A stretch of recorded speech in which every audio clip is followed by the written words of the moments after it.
दोस्तों, ये आदमी अपनी फैमिली के साथ रेगिस्तान में छुट्टियां मनाने आया था, पर उन सभी को जरा भी अंदाजा नहीं था कि उनके साथ कौन सी घटना घटने वाली है। एंड में तो वो सब अपनी जान की भीख मांगने लगते हैं। इस कहानी की शुरुआत में हमें कुछ शिकारियों को शिकार करते हुए दिखाया जा रहा था। सभी लोग अपनी बड़ी और खतरनाक गन लेकर शेर और चीतों पर वार कर रहे थे। वहाँ पर तो लायन और टाइगर्स का बहुत बड़ा परिवार होता है, और अब दिखते ही दिखते उन सभी शिकारियों ने सारे शेर और बाघ को मार दिया था। वो सब इतनी ज्यादा निर्दयी कैसे हो सकते हैं इन जानवरों को मारकर। हालांकि वो सारे शिकारी लगातार गोलियां चलाकर सभी को मारते जा रहे थे, पर तभी उन्हें पता चला कि जंगल का सबसे बड़ा शेर अभी भी भाग चुका है और वो यहीं कहीं पर घात लगाए बैठा होगा। शिकारियों को कैसे भी करके उस आखिरी शेर को भी पकड़ना होगा, इसीलिए वो चारों तरफ अपना जाल लगा देते हैं। लेकिन उन सभी को जरा भी अंदाजा नहीं था कि जिससे वो पंगा लेने जा रहे हैं वो जंगल का राजा है। और तो और अब वो शेर इतना ज्यादा खतरनाक हो गया था क्योंकि शिकारियों ने उसकी सारी फैमिली को खत्म कर दिया था। अगले ही मोमेंट में वो बड़ा सा शेर सभी शिकारियों पर ही पलटवार कर देता है। उनमें से किसी को भी गोली चलाने का मौका मिलता, इससे पहले वो शेर उनके ऊपर हमला करके अपने नुकीले दांत उनकी बॉडी में घुसा देता था। बहुत ही कम समय में कई सारे शिकारी मारे जाते हैं। सच में देखकर ऐसा लग रहा था कि वो शेर पूरी तरीके से पागल हो चुका है। अब जिन शिकारियों को लग रहा था कि वो शेर से लड़ाई नहीं कर सकते, वो सब तुरंत ही वापस लौट चलते हैं। पर एक शिकारी ने तय किया कि वो शेर को मार कर ही जाएगा। शेर में तो सिर्फ उस आखिरी बची हुई शिकारी की गली पर नाखून मारा, जिससे कि शिकारी की पूरी बॉडी कट जाती है। लेकिन उस भयानक शेर को देखकर लग रहा था कि वो इस तरीके से नहीं रुकने वाला। अब हमें मिस्टर नाटो नाम का एक आदमी दिखाया जाता है, जो अपनी बेटी मैरी और नोरा के साथ वेकेशन मनाने के लिए अपने दोस्त के पास आया था। ये पूरी जगह वही होती है जहाँ पर शिकारी शिकार कर रहे थे। दरअसल इस ट्रिप पे आने का प्लान मिस्टर नाटो की वाइफ का था। वो काफी समय से चाहती थी कि उनकी पूरी फैमिली एक टाइम पर यहाँ घूमने के लिए आए, पर अफसोस कुछ ही समय पहले मिस्टर नाटो की वाइफ गुजर चुकी थी। इसीलिए नाटो अपनी वाइफ की आखिरी इच्छा पूरी करने के लिए अपने बच्चों को भी यहाँ पर लेकर आया था। अब यहाँ मिस्टर नाटो की बड़ी बेटी मैरी अपने फादर से बहुत ज्यादा नफरत करती थी, क्योंकि मिस्टर नाटो अपने काम में इतना ज्यादा बिजी रहते थे कि वो अपनी फैमिली को टाइम ही नहीं दे पाते। और जब मैरी की मॉम को हार्ट अटैक आया था, तब नाटो ने उसकी मॉम को हॉस्पिटल ले जाने के लिए काफी देरी कर दी। मैरी तो एक तरह से अपने फादर को ही मॉम का कातिल मानती है। अब कई घंटों के सफर के बाद वो सब लैंड कर जाते हैं। वहाँ मार्टिन नाम का एक आदमी, जो मिस्टर नाटो का दोस्त था, उन्हें लेने आया होता है। दरअसल मार्टिन वही आदमी है जिसने नाटो को उसकी वाइफ से पहली बार मिलाया था, और तब से ही उन दोनों में प्यार हो गया और दोनों ने शादी कर ली। मार्टिन को भी ये सुनकर काफी दुख होता है कि उसकी वाइफ अब नहीं रही। मैरी और नोरा मार्टिन अंकल को बहुत ही ज्यादा पसंद करते थे, क्योंकि मार्टिन हमेशा उन्हें सपोर्ट करता और काफी ज्यादा मजाक करता। अब मार्टिन सभी को अपने घर के अंदर लेकर आ जाता है। मार्टिन का घर तो एंटीक चीजों से भरा पड़ा था। घर के दीवारों पर जानवरों की चमड़ी से बनाए गए तस्वीरें और अजीब तरीके के हथियार रखे गए थे। मार्टिन ने जब मैरी के टैबलेट पर कुछ फोटोज देखी, जो और किसी ने नहीं बल्कि मैरी ने ही खींचा था, तब मार्टिन उन फोटोज से बहुत ही ज्यादा इम्प्रेस हो जाता है। मार्टिन ने तो नाटो से कहा कि तुम्हें मैरी को एक बहुत ही अच्छा फोटोग्राफर बनाना चाहिए, लेकिन नाटो इस बात पर कुछ ज्यादा जवाब नहीं देता। दरअसल नाटो के पास बहुत ही कम पैसे बचे हुए थे और वो अपनी बेटी मैरी को फोटोग्राफी सिखाने का खर्चा नहीं अफोर्ड कर सकता था। मैरी को लगने लगा होता है कि उसके फादर शुरुआत से ही उनकी फीलिंग्स और मनपसंद चीजों के बारे में इग्नोर करते थे। वहाँ पर नोरा तो दीवार पर लगी गए अजीब तरीके के हथियार हाथ में लेकर चेक करने लग जाती है। वहीं मैरी ने तो अपने फादर से झगड़ा कर लिया था मॉम की बात छेड़कर, जिससे हमें साफ साफ पता चलता है कि मैरी अपने फादर मिस्टर नाटो से नफरत करती थी। नाटो तो काफी ज्यादा फ्रस्ट्रेट होकर बाहर आकर बैठ जाता है।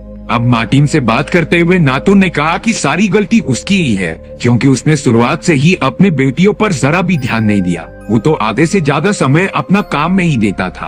अब यहाँ कुछ ही घंटों के बाद सुबह हो जाती है। मार्टिन अब नाटो और उसकी दोनों बेटियों को सफारी घुमाने लेकर जा रहा था। चारों लोग कार में बैठकर सीनरी की मजे लेने लग जाते हैं।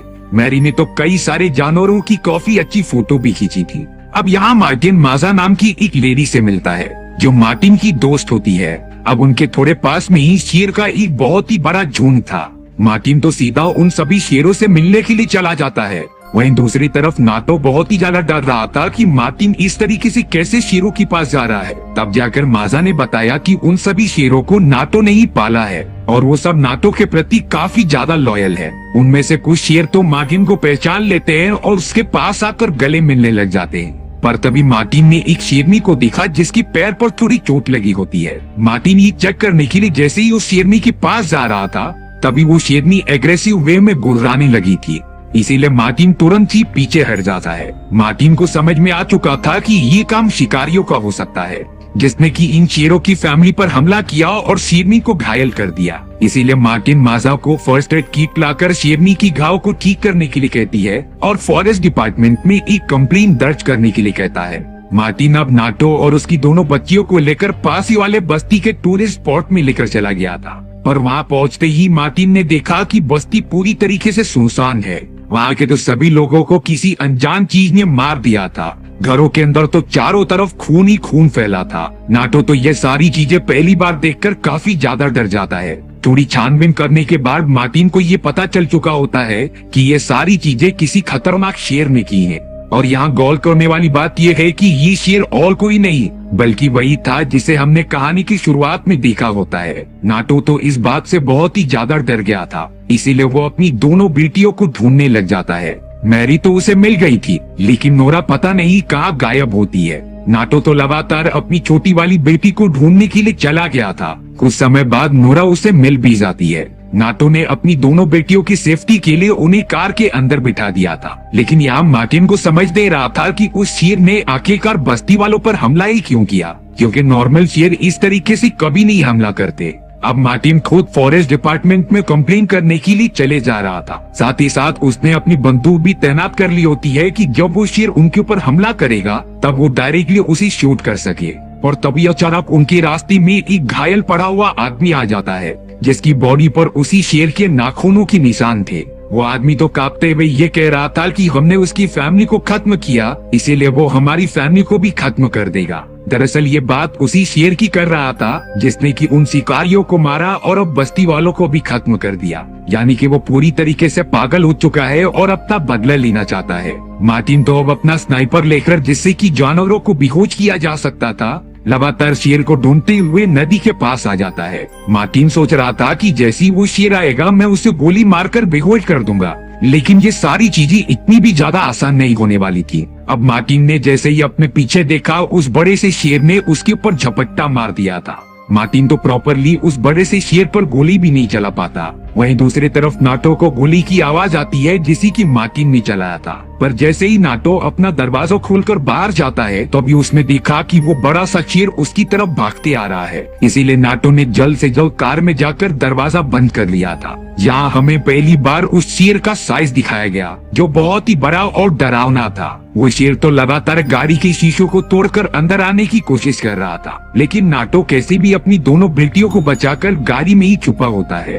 वो गाड़ी इसी तरीके के कंडीशंस के लिए बनाई गई थी, इसीलिए उनके मिरर को ज्यादा कुछ नुकसान भी नहीं होता। पर अब तो वो शेर कार के ऊपर ही मौजूद होता है जो लगातार उन्हें अपने पंजों से मारने की कोशिश कर रहा था, लेकिन वो इसमें साफ साफ नाकामयाब हो जाता है। शेर के जाने के बाद भी किसी की हिम्मत नहीं हो रही थी कि वो बाहर जाकर देखे। तभी अचानक रेडियो पर मार्टिन का मैसेज आता है, यानी कि मार्टिन अभी भी जिंदा था। मार्टिन ने नाटो को बताया कि शेर ने उसके ऊपर हमला कर दिया है और उसका एक पैर पूरी तरीके से जख्मी है। नाटो बताता है कि तुम्हें अपने पैर पर रस्सी बांधनी होगी जिससे कि खून रुक जाए और एक चाकू को गर्म करके अपने घाव पर लगाना पड़ेगा जिससे तुम्हारा खून जम जाएगा। लेकिन ये सारी चीजें जितनी बोलने में आसान लग रही थी उतनी ही मुश्किल थी। मार्टिन जैसे ही चाकू को गर्म करके अपने घाव पर लगा रहा था तब उसके जोर से चिल्लाने की आवाज नाटो को सुनाई देती है, जिसका मतलब ये था कि मार्टिन उनसे ज्यादा दूरी पर नहीं है। लेकिन अब नाटो को कैसे भी करके मार्टिन को बचाना ही होगा, पर उसे डर लग रहा था कि कहीं वो शेर आसपास न हो।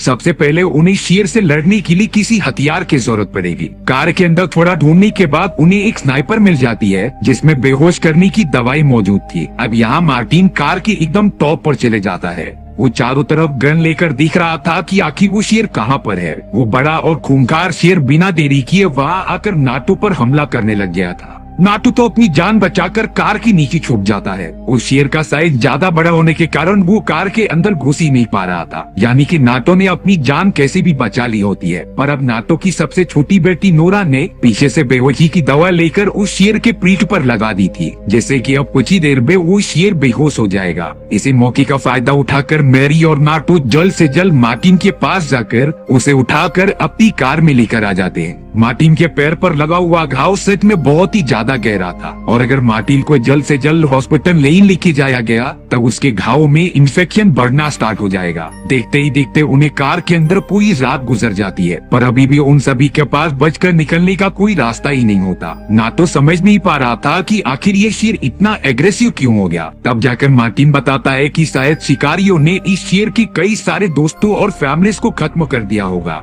इसीलिए ये शेर सारे इंसानों को अपना दुश्मन मान रहा है। नाटो कह रहा था कि हमें जल्द से जल्द यहाँ से बाहर निकलना ही पड़ेगा, क्योंकि इतने दिनों तक बिना खाए पी यहाँ पर रहना खतरे से खाली नहीं था। पर मार्टिन बताता है कि जब तक हम इस कार के अंदर हैं तब तक वो शेर हमें कुछ भी नहीं करेगा। और अब काफी ज्यादा रात होने की वजह से वो सब कार के अंदर ही सो जाते हैं। यहाँ नाटो को अपनी वाइफ का लगातार सपना आ रहा था, जो उसे एक अजीब तरीके की गुफा में लेकर जाती है। पर जैसे ही नाटो ने अपनी आंखें खोली, वो दिखता है कि कार में तो उसकी दोनों बेटियां ही नहीं है। और अब कार की हेडलाइट ऑन करते ही उसकी दोनों बेटियों पर वो खतरनाक शेर हमला कर देता है। नाटो बहुत ही ज्यादा डर गया था, पर ये सारी चीजें अभी भी नाटो का एक सपना ही होती है। लेकिन इस सपने ने नाटो को अंदर से हिला कर रख दिया था। वो तो अपनी दोनों प्यारी बेटियों को पकड़कर सोने लग जाता है, क्योंकि नाटो नहीं चाहता था कि उसकी वाइफ की जैसी उनकी बेटियां भी चली जाएं। इसीलिए नाटो अपनी दोनों बेटियों को बचाने के लिए मरने के लिए भी तैयार था। पर क्या वो सब यहाँ से बाहर निकल भी पाएंगे,